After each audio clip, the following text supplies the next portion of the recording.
Christina Marie. This is Chrysalis Creations. Thank you for coming to my channel. If you're not already, please subscribe. Like, share, comment below. Today is a very special day for me. Today is a very special day for my daughter. 3 years ago today, her and I left everything that we knew and went to an abuse shelter. I had tried multiple times over 6 years to get him help, to get us help.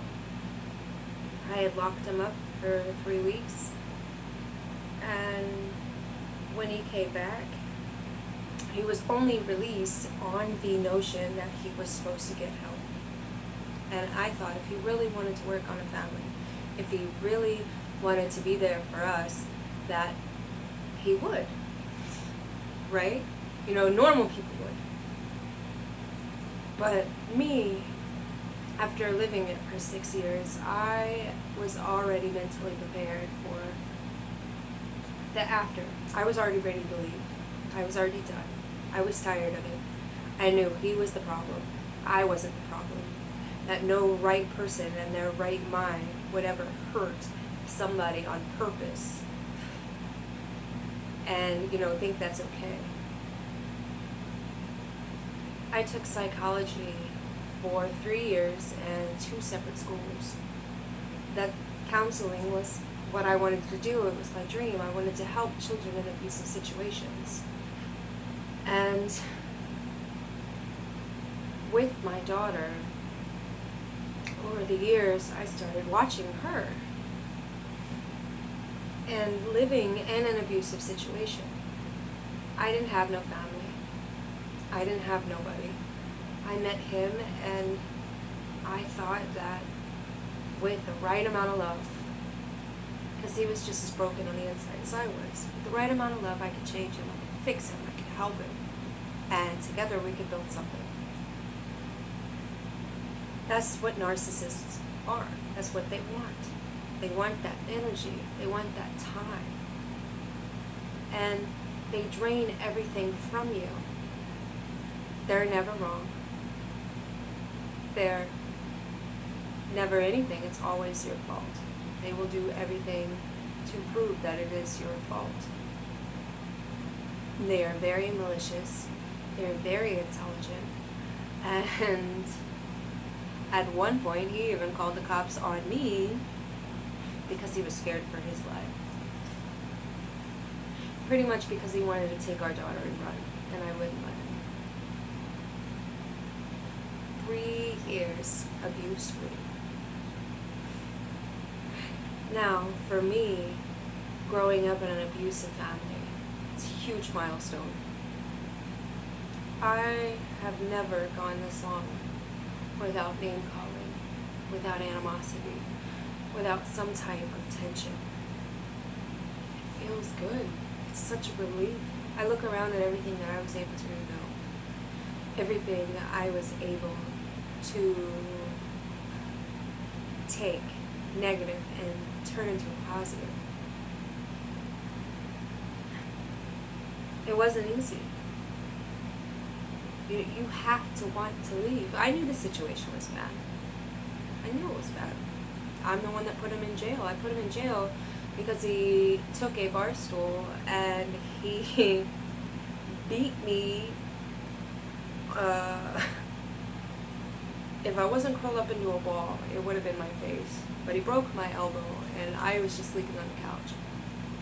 And then he took a steel-toe boot and started doing the same. I was covered in bruises. My ankle and my elbow were broke, and I was too scared to go to the hospital. I had my daughter she wrapped me up. She's like, "You're okay, baby." And at the time, she was 4, 5. She didn't know how to smile. She never smiled. And I realized that it's because she never saw me smile. She started wetting the bed again after she had been out of diapers for a while because she was scared. She was having nightmares. She was stressed out. As a mom, we focus so much on our children, trying to make their lives better than ours, especially when you grow up in trauma. We overlook so many things. I thought I was teaching her strength. I thought that I was teaching her patience. I thought I was teaching her to see the goodness in all people, even when most don't see it. There were so many red flags. He had just got out of prison for trying to kill his first ex-wife. But I looked past that. He had lied to me about everything within the first week we met. But I looked past all that. I saw someone who just needed to be pushed in the right direction. And me feeling lost and lonely because I was already mentally broken down from my previous relationship falling apart. Not even a month. Single in between the two, where he was in the army and he tried to push me out of a moving car. I didn't call the cops. He tried to break my jaw and I didn't call the cops. He threw stuff at me.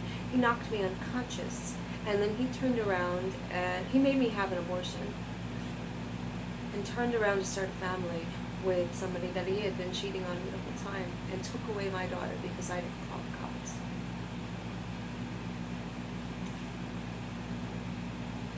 So with this one, I called the cops all the time.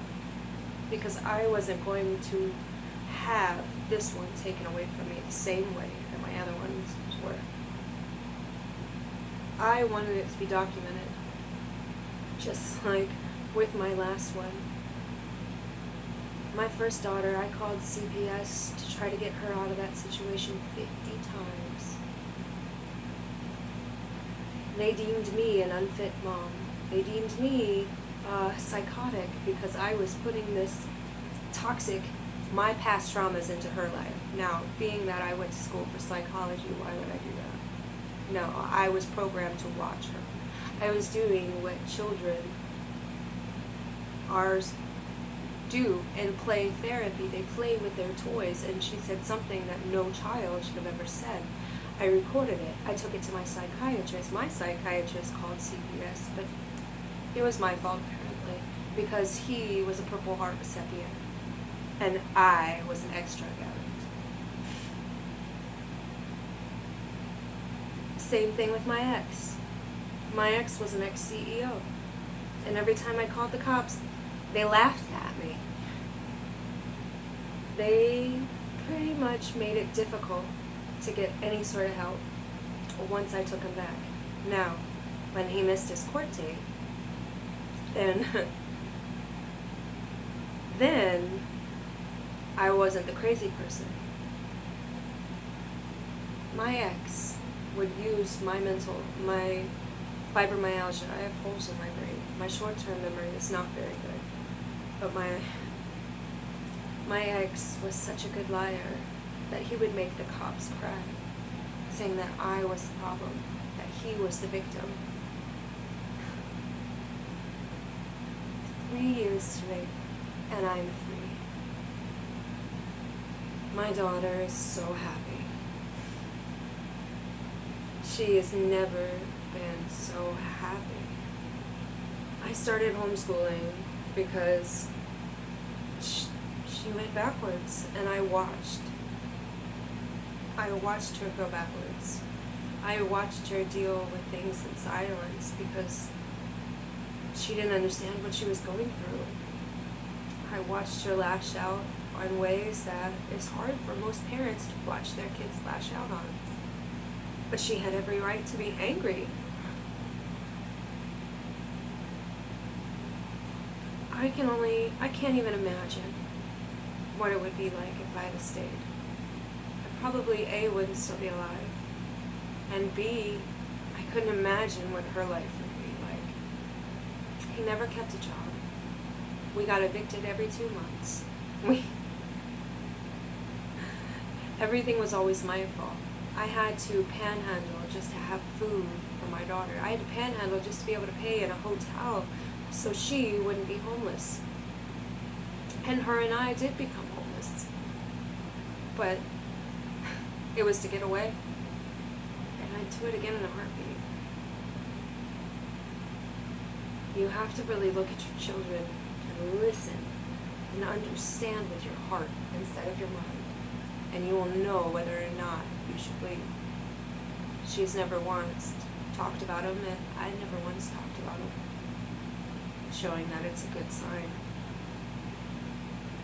We have been the most stable that we have ever been her whole life, even with the pandemic. So obviously, I'm not the problem.